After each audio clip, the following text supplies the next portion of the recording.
I mean, what's his name? Craig. What's his name? Craig's job. 3, 2, 1.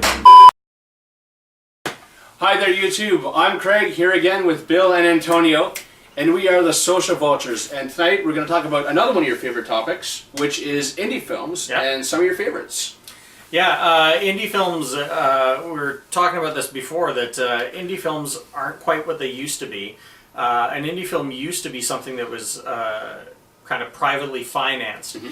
But now, studios become distributors of indie films. Yeah. So even though they're out by a studio, they were made by independents, so it's still classified as an indie film. So I wrote down a few of the big... 2014 was a huge year for indie films, or 15. Yeah, last year.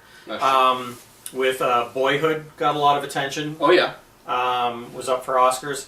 Whiplash, I guess they were 14. 2014. I think Whiplash was 2014. Yeah. And It Follows, the horror movie It Follows. They were three really big indie movies. They were distributed by other branches or whatever, but they were huge indie movies. There was also one called The Way, Way Back that was the year before that, Predestination. Oh, love that movie. Love that movie. With Ethan Hawke was indie. It was great. Love it. Was Safety Not Guaranteed indie by any chance? Yep, I believe it was. Yeah. So it's funny that it's kind of like an indie movie used to be something that you'd have to search out and see, like, well, where am I ever going to see this movie? Yeah. And now they're getting distribution, so it's great.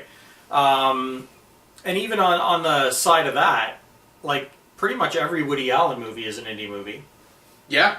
Yeah. They're distributed by Sony, but Sony doesn't pay for them, I don't think. No, yeah. I'm pretty sure they're all independently financed, which is why Woody has free reign over what he does. There's a good movie that I've been telling Tony about called The Dirties, which is an awesome movie.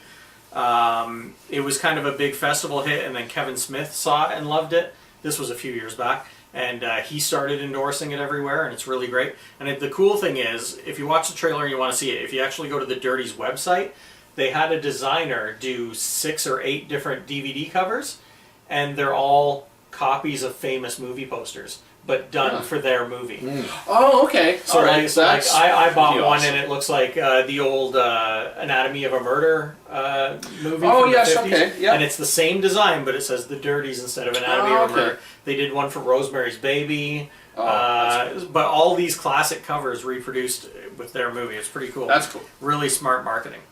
A lot of Nicolas Cage's movies in the past few years have been indies. And it's funny, I saw him in an interview and somebody's like, oh, you're not getting the jobs in Hollywood anymore, eh? You have to do these direct-to-video movies. And he's like, excuse me, that's really insulting. He's like, I take a movie because I like the project. I don't care. You should ask him, what'd you do last in your career? And but he's claimed that these movies because he's been doing a lot of these in the past few years, and he says he loves it. He loves working with that level of instead of messing with all the big budget BS. So, and a lot of them have been great. Painted Ghost? He's been putting out some great movies. And he was in one called Joe last year or the year before. And it got crazy critical acclaim. It was a great movie. That's good. There was one last year called Me and Earl and the Dying Girl. Hilarious, kind of coming-of-age movie, romance sort of, but really funny, really funny. Documentaries as well are usually indie. Yeah, that's right. The big one from last year was Amy, the one about Amy Winehouse, which is, I think it's... Here's a good question. How many guys, the indies and the mainstream, how many mainstream directors now you see have been jumping to the indie films and then finding indie directors now jumping into the mainstream films? It's a good the funny, that's a good question. Yeah, and the funny thing is, not a lot of... Well, there's some, but big directors going to indie films is a little more rare than the other way around. It's funny now that somebody can have one indie hit and the studios give them a $200 million movie immediately. Well, before Gareth Edwards did Monsters, what did he do before Monsters? Nothing. Monsters got him the gig doing giant $200 million movies. Godzilla, now he's doing Star Wars, Rogue One, Star Wars story. And that just shows how important indies have become to the movie landscape.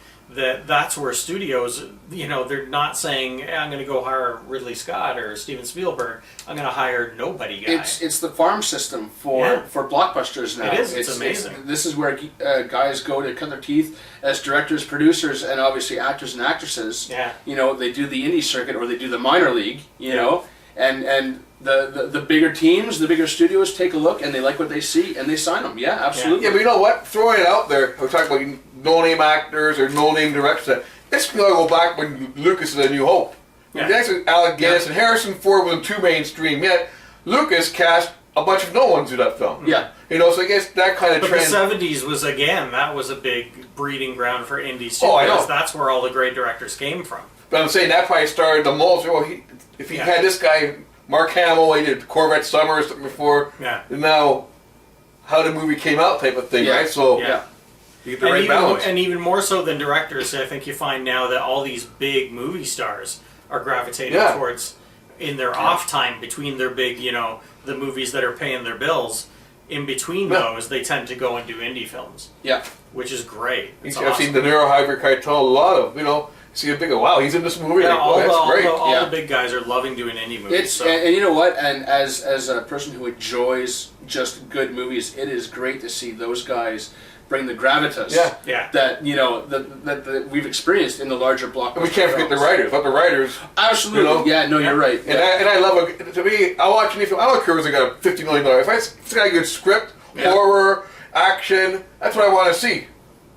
You know what? I would imagine that is what the audience is like now. In that you could watch a $50 million production. You could watch a $50,000 production. Yes, exactly. A good production is now a good production. I wish more audiences were like that, actually, because I find a lot of people now, but it's the other way around. They're all for the indie film, and they're ready to bash anything that's a popcorn movie. You're right. Actually, yes. Yeah. I would take that back because I think you're right. There is more of that. Because that's always bugged me. I don't like the hate for the popcorn movie. Yeah. It's got its place in Hollywood, and I love a good popcorn movie. I love it. Here's a good question for you. Talking about the indies, would you call Argento more of an indie guy? Who? Or Dario Argento? You call him more of an indie or a mainstream? Or No, he's an indie. yeah, sure. You think he gets the love he should get?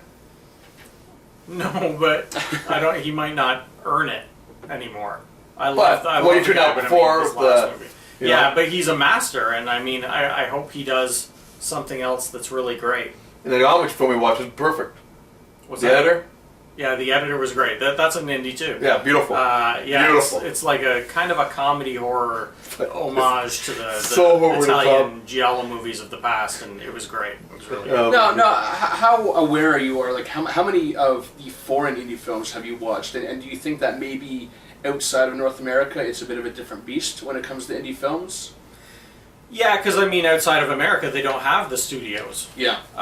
So I think more often than not, they're indies. Yeah. That's why when you watch a lot of foreign movies, the opening credits take forever because it's like the Danish Film Council, plus the British Film Council, plus the Ireland Film Council, plus because it's usually a multi-country and then finance. the government of Scandinavia. Yeah. And but I love that, and I do.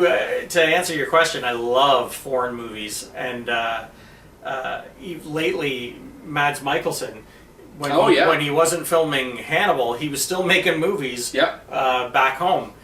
He did one called The Hunt last year or the year before that was phenomenal, and then he just did a more recent one, a Western called Salvation. That's awesome. Okay. But yeah, I love foreign films. But folks, we don't love them when we're out of time. So for another episode, exactly right on time. No man, no you good or what? So for Argento, Nice. what's your Ty Webb? John Carpenter. John Carpenter. All right. I'll go with that. And Mickey myself. Rooney. And Antonio, who also produces his own independent films. Yes. That's right. Coming soon. That's the topic for another episode. Yeah. So folks, we'll see you next time, Social Vultures.